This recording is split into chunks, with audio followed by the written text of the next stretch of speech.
접어들었습니다. 5장, 6장 이렇게 이제 하반부를 향해 가고 있습니다. 믿음으로 신앙생활 잘 하시다가 율법주의로 빠져 들어가는 경험을 아마 종종 하실 것입니다. 내가 율법주의에 빠졌나? 이렇게 못 느끼시는 분도 계신데 오늘 말씀을 통해서 한번 천천히 자신을 돌아보시면 내가 그랬지 이런 걸 한번 깨달을 수 있을 것입니다. 제가 처음 예수님을 인격적으로 만나고 그 사랑이 얼마나 가슴에 밀려오는지, 나 같은 죄인을 사랑하신 그 은혜가 너무 감격이 되어서 매일 성경을 읽고 싶었고 또 매일 기도를 드리고 싶었습니다. 예배가 늘 사모되었고 특히 기도를 잘하고 싶었습니다. 왜냐하면 응답받고 싶은 제목이 너무 많았거든요. 어떻게 하면은 하나님을 좀 감동시킬 수 있을까? 그런 고민을 했습니다. 그래서 매일 저녁 9시 정각에 하나님께 나아가 1시간씩 기도해야겠다. 그러면 하나님께서 감동하시겠지. 그런 결단을 하고 기도를 시작했습니다. 근데 그것이 바로 율법이 되어버렸죠. 매일 정한 9시 정각에 정확하게 1시간을 기도해야 하나님을 감동시킬 수 있다. 이런 율법이 되었습니다. 율법이 되니까 그때부터 신앙의 기쁨과 즐거움이 사라져 버립니다. 이제 짐이 되는 것이죠. 고역이 된 겁니다.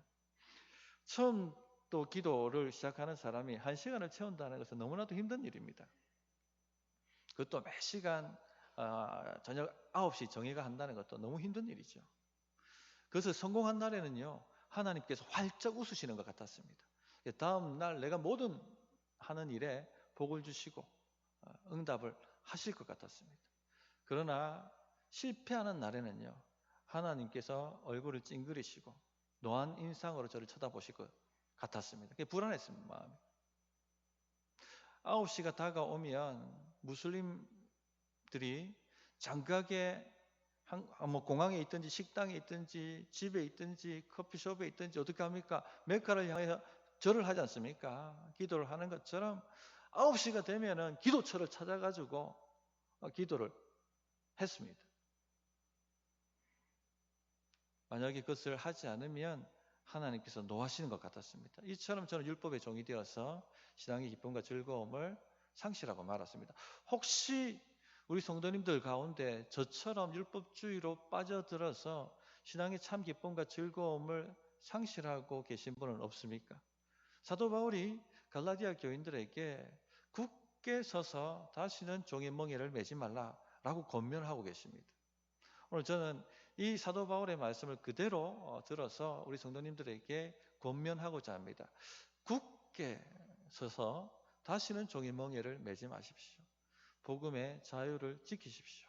첫째, 우리가 자유케 되었다는 것을 아시고 믿으시기 바랍니다.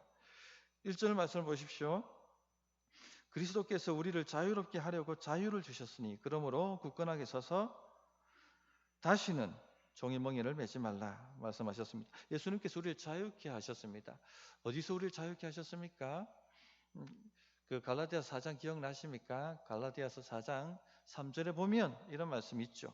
이와 같이 우리도 어렸을 때에 이 세상의 초등학문 아래에 있어서 종노릇하였더니, 세상 초등학문 아래에서 종노릇했습니다. 여기에서 하나님께서 우리를 자유케 하셨다는 것이죠. 세상 초등학문이 무엇입니까? 스토이케이온이라는 헬라 단어라고 말씀드렸고, 원리나 세상의 기초 원리나 원소나 혹은 악한 영들, 귀신들을 말한다라고 말씀을 드렸습니다. 갈라디아 교인들이 예수님 만나기 전에는 여러 신전을 전전하며 하나님이 아니면서 신이라고 불리는 존재를 향해서 제사를 드리고 절을 하고 기도를 하고 그렇게 섬겼던 사람들입니다. 하나님이 아니에요. 참 하나님이 아니시죠. 우상 숭배 때에는 항상 무엇이 역사합니까? 귀신들이 역사고 귀신들이 달라붙습니다. 그래서 귀신 섬기는 종이었습니다. 마귀의 종노릇하면서 살았습니다. 우리 선배들도 한때 귀신 섬기는 사람들이었죠. 집집마다 신주단지 하나 없는 집이 없었고 부적들 처처에 붙이고 다녔고, 그리고 늘 뭐 새벽 2시나 4시에 그때 귀신들이 가장 활동한다라고 뭐 그렇게 속설로 그렇게 얘기하지 않습니까? 정한수 한 그릇 떠놓고 소복 입고 목욕 제기하고 촛불 켜고 그렇게 빌고 빌었던 민족이었습니다. 그러다 예수님 통해서 참 하나님을 만나고 삶이 변화되었죠. 예수님 믿고 목사님 모시고 신주단지 다 박살내고 부적 다 떼내어서 불태우고, 그때 악한 영들이 소리 지르며 떠나는 역사가 많이 있었습니다. 그만큼 귀신들이 우글우글거렸다는 것이죠. 마귀의 종로를 타고 살았습니다. 잘 아시듯이 마귀는요, 복 주려고 오는 존재가 아니에요. 도적질하고 빼앗고 죽이려고 오는 존재입니다. 그렇기 때문에 귀신 섬기는 사람들은요, 우한 질고가 많습니다. 대대로 내려오는 유전병도 많고 또 영적인 질병도 많고 느닷없이 객사하는 일도 굉장히 많았죠. 이런 마귀의 권세를 예수님께서 십자가에서 완전히 박살내셨습니다. 마귀의 권세는 죄의 권세인데 이 죄를 십자가에서 주님이 피 흘려 주심으로 씻어 주셔서 마귀가 손대지 못하도록 완전히 우리를 자유케 만들어 주셨습니다. 이것을 마음을 활짝 열고 믿음으로 받아들이시기를 바랍니다. 자, 그런데 마귀가 우리를 어떻게 종로로 시켰을까요? 신을 감동시키라고 그렇게 속여왔습니다. 그래서 미친 듯이 정성을 다해서 시간도 들이고 물질도 들이고 이렇게 하라면 이렇게 하고 저렇게 하라면 저렇게 하고 그렇게 신을 감동시키려고 애를 썼습니다. 왜냐하면 그렇게 안 하면 신이 삐져가지고 노하셔서 벌을 주고 액을 주고 질병을 주고 하니까 어떻게 하든지 신을 잘 구슬려서 나에게 액을 주지 않고 복을 주고 내가 원하는 소원을 이루게 만들어야 되니까 그런 식으로 일저일 하면서 신을 섬겨왔습니다. 우리 민족도 고대로부터 제사 지내는 민족이었지 않습니까? 제사상 곱게 차리고 정성을 다해서 달마다 절을 하면 조상신이 와서 흡족하게 먹고 마셔서 복을 준다라고 그렇게 믿고 절을 해 왔었습니다. 지금도 그렇죠. 비행기가 날아다니고 우주선이 떠다니고 최첨단 반도체를 만들고 있는 21세기의 한국 사회지만 여전히 이 제사가 끊이지 않고 있습니다. 울산에 가면 울산 중고급이 있지 않습니까? 최첨단의 선박이 LNG선이라고 합니다. 모든 과학이 집약되어 있다고 하죠. 그것을 이렇게 만들고 난 다음에 그 경영진과 엔지니어가 돼지 머리 올려놓고 고사 지냅니다. 무사항해하게 해달라고, 사고 없도록 해달라고. 또 울산에 가면은 서울대를 많이 보내는 사립고등학교가 있어요. 입시철이 되면요, 그 똑똑한 선생님들하고 학생들이 돼지머리 올려놓고 고사 지냅니다. 성적 잘 받아서 원하는 대학 가게 해달라고. 뭔가 신이 있다는 것은 아는 거죠. 왜냐, 내 인생이 내 마음대로 안 된다는 거 아니까. 내가 노력한다고, 내가 실력 있다고 뭔가 되는 건 아니라는 것을 알고 있으니까. 그러나 참 하나님을 찾지는 않습니다. 신이라는 어떤 존재를 내가 잘 구슬려서, 잘 감동시켜서 내가 원하는 것만 이루기를 원할 뿐이죠. 그래서 정성을 다하고 목욕 제기하고 소복 입고 촛불 켜고 그렇게 절하면, 기도하면 감동시킬 수 있다니까 그렇게 해왔습니다. 또 큰 돈 들여 굿하면 신이 감동해서 액을 멀리하게 만들어주고 복을 준다고 그렇게 큰 돈 들여가며 굿 해왔습니다. 제사상 곱게 차리고 빠지지 않고 절하면 된다고 해서 그렇게 섬겨 왔던 것이죠. 혹여나 사업을 힘들게 만들까, 자식들에게 해나 끼치지 않을까 노심초사하며 그렇게 이 신이라고 불리는 존재를 섬겨왔던 것입니다. 이게 뭐 종살이죠. 종살이죠. 종로로 태웠다는 것입니다. 자, 그런데 문제가 뭡니까? 얼만큼 감동시켜야지 감동이 되는 건지 답이 없다는 겁니다. 도대체 얼만큼 해야 됩니까? 답이 없는 것이죠. 이게 종살이입니다. 제가 부산에서 사역할 때 전도사님 한 분이 계셨는데, 이분이 예수님 만나고 전도사가 되기 전에는 회사의 사장님 부인이었어요.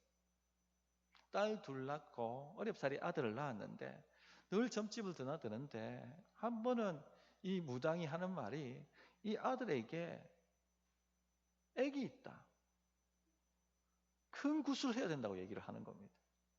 그래서 거금을 들여서 굿을 했습니다. 근데 또 이 무당이 하는 말이 뭐냐면, 신이 감동하지 않았다, 정성을 들여야 된다고 얘기를 하더랍니다. 또 어마어마하게 큰 돈을 들여서 큰 굿을 했습니다.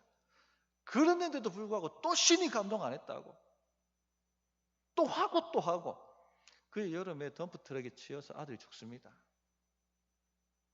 물론 이제 이분은 나중에 예수님을 만나게 되고 이 모든 상처가 회복되어지고 그 가정이 다 선교사 나가고 남편은 목사가 되고 하는 큰 은혜가 있었습니다. 근데 어쨌든 얼마를 해야 됩니까? 얼만큼 해야지 감동을 받습니까? 노심초사에 가면 이렇게 종노릇하게 되는 것입니다. 갈라디아 교인들, 이런 마귀 종노릇한 것에서 예수님 만나고 참 하나님을 알고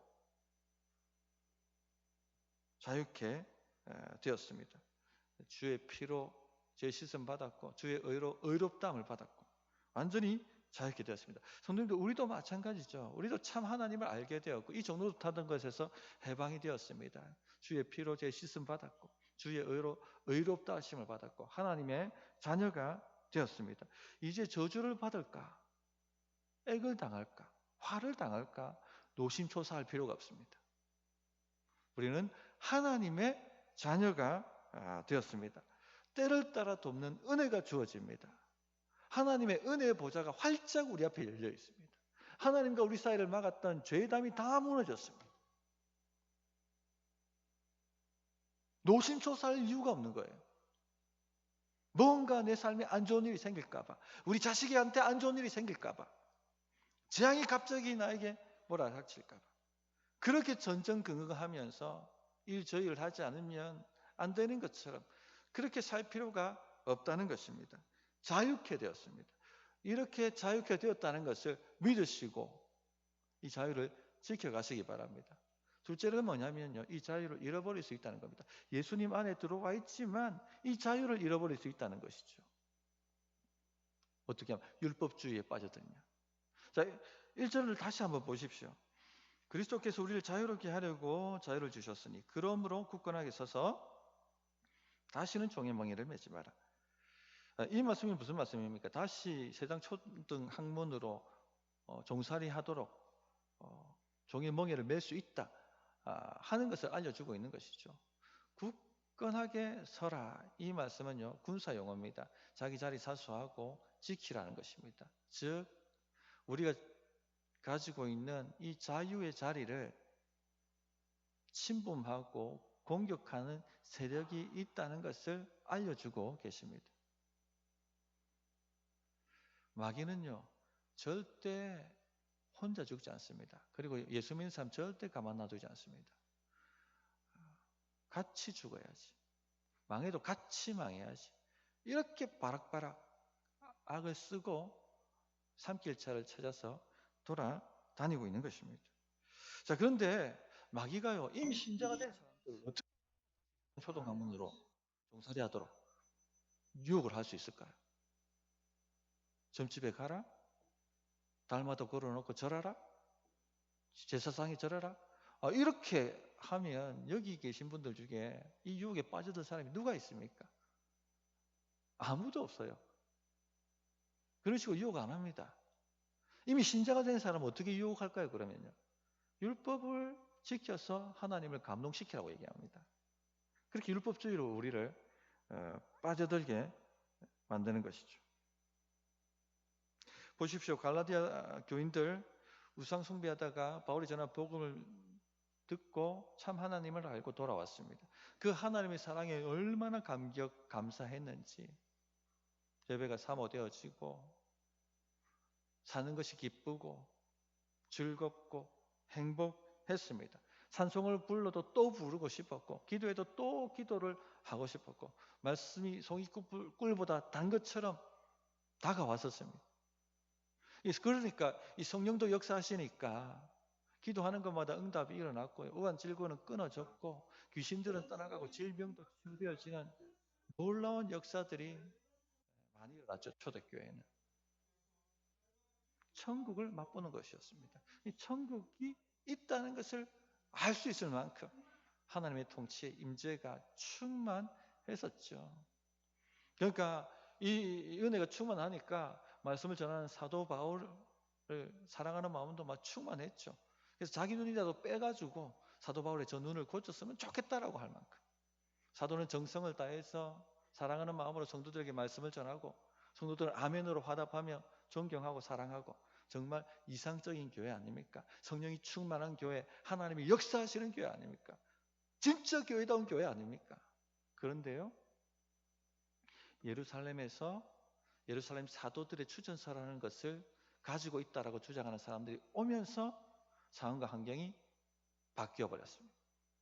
이 기쁨이 사라져 버렸죠. 그들은 먼저 사도 바울과 갈라디아 교인들을 이간질시켰습니다. 사도 바울? 내가 듣도 보도 못했다. 그 12사도 중에 포함되느냐? 예수님이 12제자 중에 한 사람이냐 그가? 그는 자칭 사도다. 그리고 그가 말하는 이신칭의의 복음은 그가 지어낸 말이다. 구약을 보라. 하나님의 백성은 누구냐? 아브라함의 자손이다. 아브라함의 자손은 누구냐? 유대인이지 않느냐? 그럼 유대인이 되어야 한다. 어떻게 유대인이 되느냐? 할례를 행해야 된다.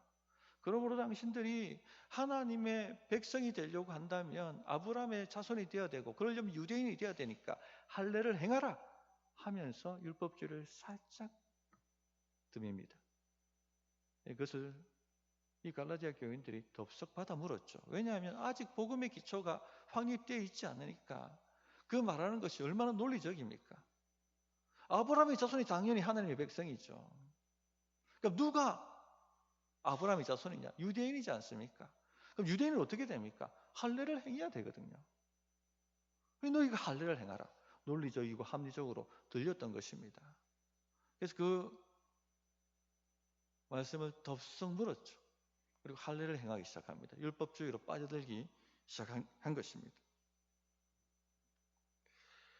성도님들, 그때부터 복음의 기쁨과 즐거움이 사라져 버렸습니다.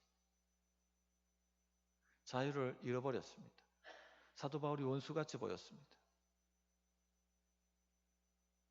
또 이 율법주의가 뭡니까? 자기 행위를 공로로 삼기 때문에 교만해집니다, 사람이. 그리고 자기보다 좀 더 의로워 보이는 사람은요, 무조건 찍어 눌러야 됩니다. 끌어내려야 됩니다. 경쟁하기 시작합니다. 시기하고 질투하고 다투고 가인의 영이 역사하기 시작하죠. 이처럼 다시 마귀가 역사하기 시작하는 그런 교회가 되어버린 겁니다. 다시 종노릇하기 시작한 것이죠. 전에 말씀드렸습니다만 성도님들, 율법주의하고 우상숭배하고는요 원리가 똑같습니다. 율법주의는 율법의 행위로 하나님을 감동시켜야 한다고 말하는 것이죠. 그래서 유대인들이 어떻게 합니까? 어떻게 하나님을 감동시키려고 합니까? 옷술이 있는 긴 옷을 입고 다니며 토라를 늘 외우고 바리새인들은 일주일에 2번 금식하고 오늘날에도 근본적인 유대인들은 엘리베이터 단추를 못 누릅니다. 왜? 일하는 것이 되고 안식일을 범한 것이 되어서 하나님이 진노하실까 봐. 오늘 다 교회 오실 때 엘리베이터 단추 다 누르고 오셨죠? 얼마나 자유롭습니까?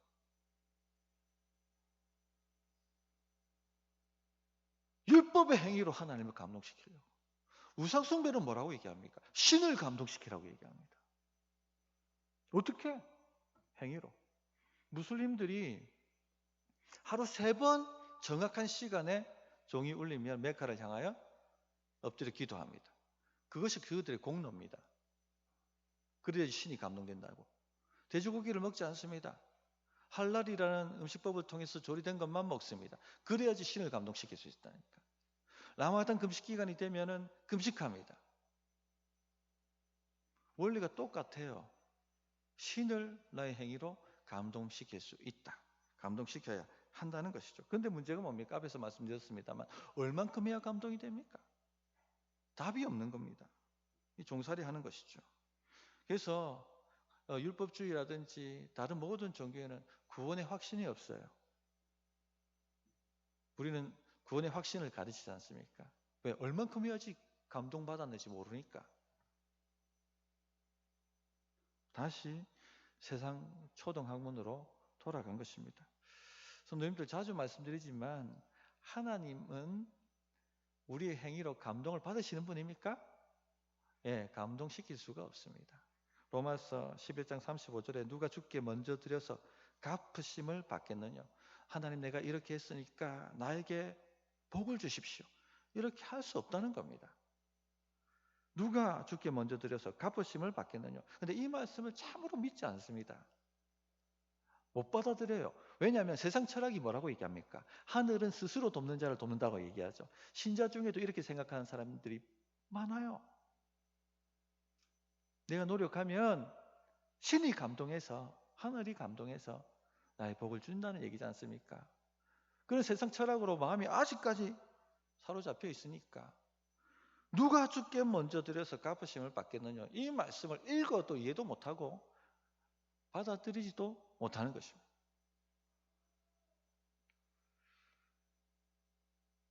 하나님은 감동시킬 수 있는 분이 아니십니다. 부족함이 없으신 분이시죠. 또 하나님을 감동시켜서 내가 원하는 복을 받아낼 수 있다는 것은요, 신성모독적인 생각이에요. 이게 죄입니다. 심각한 죄예요. 왜냐하면 하나님을 조정해서 내가 원하는 것을 받아내겠다라는 생각이지 않습니까?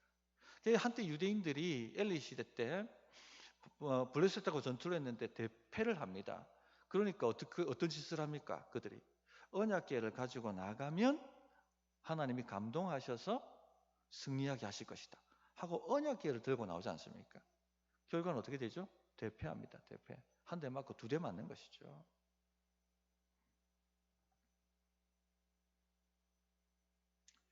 게다가 우리는 죄가 많아서 우리가 하는 어떤 선한 행위라 할지라도 하나님께 감동되지가 않습니다. 확률 제로입니다. 자, 한번 손을 한번 다 이렇게 한번 보십시오. 자기 손을. 좀 깨끗해 보입니까? 오늘 다 손 씻고 왔으셨을 텐데. 깨끗해 보여도 여기 세균이 버글버글 거린다는 거 아시죠? 마찬가지예요. 우리가 하는 행위가 내 눈에는 선해 보인다 할지라도 하나님 눈에는요, 죄로 오염되어 있습니다.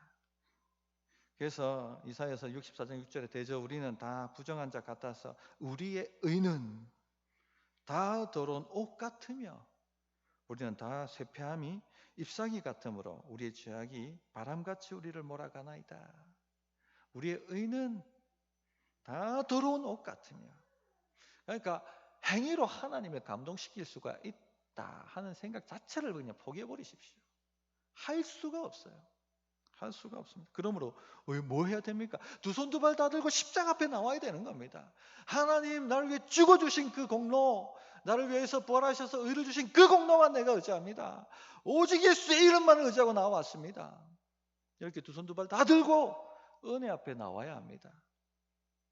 그래 해야지 자유를 잃어버리지 않습니다. 그래야지 신앙의 기쁨을 잃어버리지 않습니다. 그래야지 능력을 잃어버리지 않습니다. 주께서 우리에게 자유를 주셨습니다. 더 이상 액을 피하기 위해서 하나님 감동시키려고 할 필요가 없어요. 화를 피하기 위해서 하나님을 감동시키려고 할 필요가 없습니다. 복을 얻기 위해서 하나님을 감동시키려고 애쓸 필요가 없습니다. 은혜 보좌가 우리 앞에 활짝 열려져 있습니다. 믿음으로 굳건하게 서서 그러므로 이 자유를 지키십시오. 셋째, 율법주의는 우리를 그리스도에게서 끊어지게 만들고 은혜에서 떨어지게 만듭니다. 자유 잃어버린 정도가 아닙니다. 예수님으로부터 떨어져 나가게 만듭니다. 은혜로부터 떨어져 나가게 만듭니다.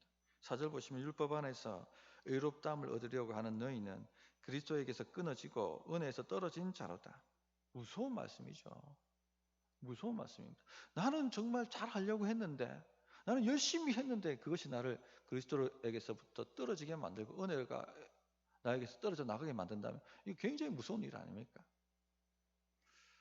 어떤 예화에 이런 말씀이 있습니다. 한 분이 차를 타고 산골 마을을 가는데 오지 어떤 아주머니가 이 머리찜을 쥐고 그 산골을 터벅터벅 걸어가시는 거예요. 근데 산길이 험하고 또 마을까지 길이 멀기 때문에 차를 타고 가시던 분이 차를 세우고는 아주머니 타세요. 집까지 모셔드리겠다고 그렇게 이야기를 했습니다. 그런데 이 아주머니가 하시는 말씀이 아니라고, 내가 할 수 있다고, 내가 할 수 있다고, 내가 갈 수 있다고 막 우기시는 거죠. 설득해가지고 겨우 차에 태웠습니다. 그런데 이 큰 머리찜을 내려놓지 않는 겁니다. 아주머니 차 타고 가십니다. 괜찮아요. 머리찜 내려놓으셔도 됩니다. 아니에요. 내가 할 수 있습니다. 아유, 이런 것까지 어떻게 맡깁니까? 내가 할 수 있습니다. 마찬가지입니다. 예수님께서 우리 죄값을 다 치르셨어요. 우리가 죄값 치르기 위해서 할 일이 없습니다. 예수님께서 우리에게 이루신 그 의를 입금시켜 주셨어요. 의를 만들기 위해서 우리가 할 일이 없습니다. 아이고 미안해서 어떻게 해요? 내가 해야지요. 아이고 어떻게 공짜로 갑니까? 내가 해야지요. 이러면요, 예수님이 이루신 일이 의미가 없어져요. 우리에게 유익이 안 되는 겁니다. 아니 기차 타고 가는데, 비행기 타고 가는데 머리 짐지고 다니고 캐리어 머리 이고 다니면 이 말이 됩니까? 이게 차 타는 이유가 없죠. 그래 2절 보십시오. 보라, 나 바울은 너에게 말하노니 너희가 만일 할례를 받으면 그리스도께서 너에게 아무 유익이 없으리라. 율법주의로 발을 들여놓은 순간 예수님에게서 떨어져 나간다는 얘기입니다. 아무 유익이 없습니다. 주님이 이루신 일이 아무 우리에게 유익이 없습니다.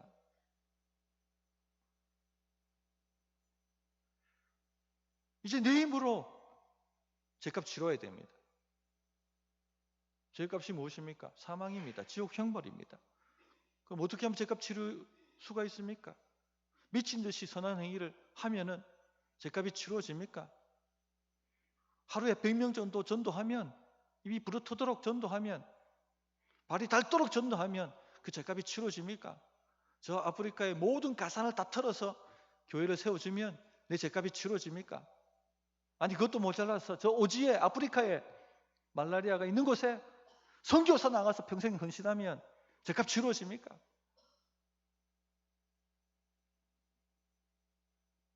그렇게 안 치루어집니다. 그러므로 피공로를 붙잡으세요. 이 자유를 잃어버리지 마십시오. 그리스도에게서 끊어지지 마십시오.